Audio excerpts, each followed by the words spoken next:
consider hitting the subscribe button and press the bell icon for more videos on law, language and politics. Thank you for your overwhelming response to my previous videos. I have received queries, and in this video I will try and attempt to answer some of them. Regarding the ordinance, I have divided the queries in three parts: questions which I have received from banks, companies and suppliers. Now these are the queries from the companies. The first question is, has IBC been suspended? What is the relief given by government for companies and LLPs hit due to corona crisis? So firstly, IBC has not been suspended. The finance minister in a press conference in May had indicated that no fresh filings will be allowed for a period of 1 year. Now this statement had triggered rumors that the entire IBC may get suspended for a year. But if you look at the ordinance, it has clarified that if a default has occurred after 25th of March till 24th of September, then for this default period, no insolvency proceeding will be initiated against the companies or LLPs.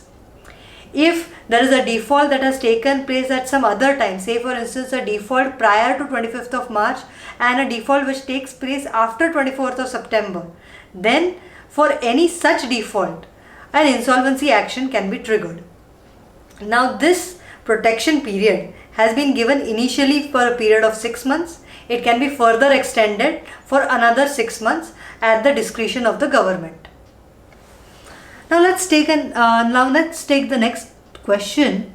I could not pay bank installment during the lockdown period. Can the bank take action against me under the insolvency code? Again, a section 7 petition is also barred for defaults which have taken place after 25th of March. So if the default has been committed between 25th March to 24th September or such further period as the government has extended, then for this period even a bank cannot file a section 7 petition against the company.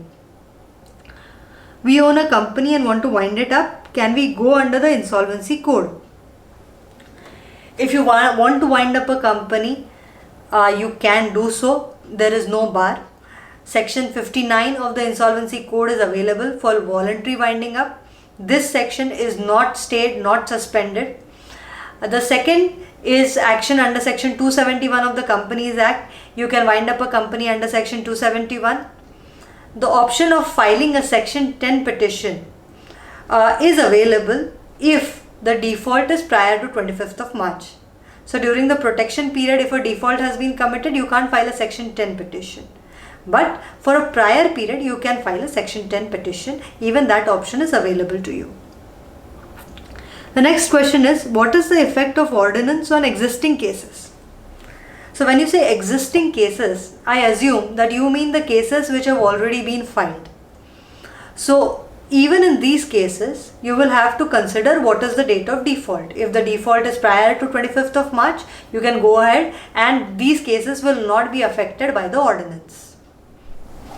Now let us take certain questions from banks.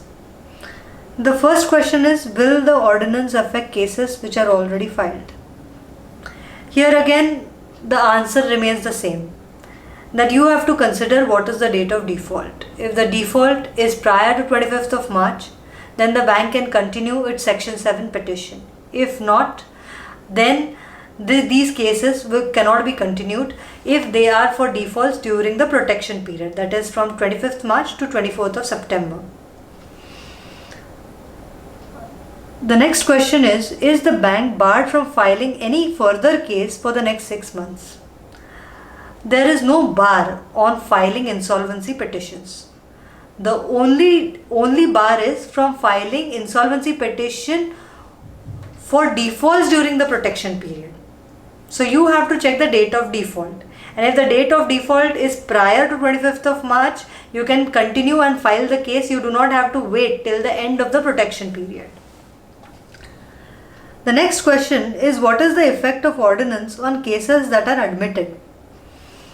The ordinance will have no effect on cases which are admitted. They will go on normally. As a part of COC, we file insolvency cases against debtors of companies. Will there be any impact on these actions? Generally, a resolution professional files cases against defaulting corporate debtors of companies which are under CIRP process. So with respect to these insolvency petition, the criteria will be the same. You will have to identify what is the date of default. If the default is prior to the protection period, you can go ahead and file the petition. Then an account has become an NPA in Jan. Can the bank proceed against the LLP in this case?